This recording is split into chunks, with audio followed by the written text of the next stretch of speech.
Donc voilà, petite vidéo pour vous montrer un peu le système des monte-hameçons style stylo.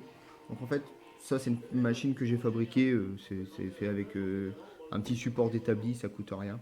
Donc là, j'ai mis une vis avec un rivet dessus pour pouvoir y mettre la boucle de l'hameçon.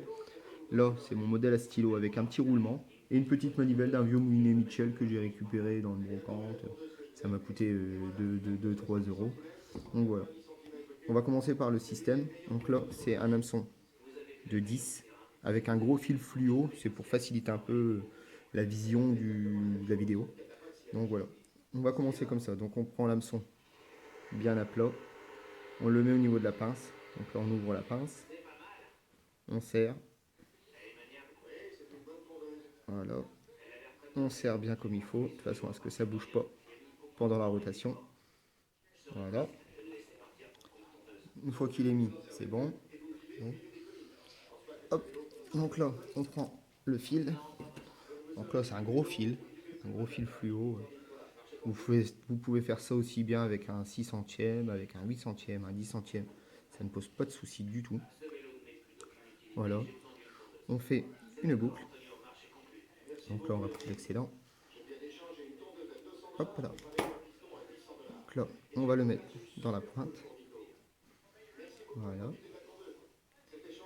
On lève le loquet. Donc on a deux petites pointes. On va faire le tour. Hop là. C'est pas forcément hyper évident. Donc voilà. Hop. On va s'arranger pour que le fil vienne poser.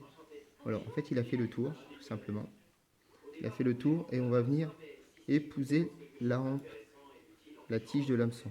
On tourne de façon à ce que le fil vienne faire des spires le long de la hampe.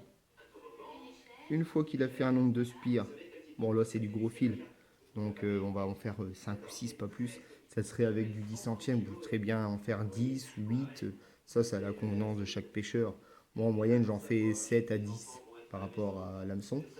Donc une fois qu'on a fait les spires, on peut très bien utiliser la petite manivelle. Là, je l'ai utilisé avec le manche parce que bon, les trois quarts n'auront pas cette manivelle. Donc on l'utilise avec un manche comme ça. Une fois qu'on a fait les spires, on a juste à replacer derrière le premier ergot. Une fois qu'on est replacé derrière l'ergot, on appuie. Ça libère la première partie. Et là, on tire sur ce fil-là. On tire sur ce fil-là, on dégage le petit bout de fil qui est là, de façon à ce qu'il passe au-dessus. Et on tire tout simplement. Une fois qu'on a tiré,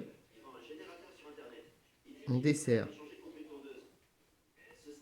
l'hameçon. On coupe cet excédent-là. Et on tire dessus, tout simplement. Et voilà. On a un hameçon bien plaqué, bien monté. Voilà. On peut très bien couper l'excédent tout de suite. Hop. Et on a un hameçon monté. Donc on a notre boucle, notre fil, notre hameçon monté. Il est monté de façon nickel. Hop. L'avantage de cette machine-là, c'est que tout est bloqué fixe. C'est-à-dire que tout est fixé de façon à ce que vous puissiez faire 20 bas de ligne, 30 bas de ligne, 50 bas de ligne d'affilée. Tous les bas de ligne seront de la même longueur, toujours. C'est-à-dire que vous faites une boîte avec des clous, une boîte en bois avec des clous, et vous pouvez ranger tous vos bas de ligne. Tous vos bas de ligne seront tous de la même longueur. L'avantage en cours de pêche, c'est que vous viendrez à casser votre bas de ligne. Vous pouvez très bien reprendre un bas de ligne dans votre boîte, remonter votre bas de ligne, repêcher tout de suite, vous n'aurez pas besoin de ressonder. Parce que tous vos bas de ligne feront la même longueur. Donc voilà l'avantage de ce petit mode de fonctionnement. Vous n'êtes pas obligé d'utiliser une manivelle comme ça ou quoi que ce soit. Vous pouvez très bien monter très bien ça sur une planche en bois avec un petit roulement, une petite manivelle, ça fonctionne très bien aussi. Bon là j'ai trouvé ce socle là donc je m'en suis servi. Mais même avec un bout de bois ça fonctionne. Donc voilà, la vidéo est terminée. Si vous avez des questions, n'hésitez pas à me les poser. Je me ferai un plaisir de vous répondre. Bonne fin de journée. Au revoir.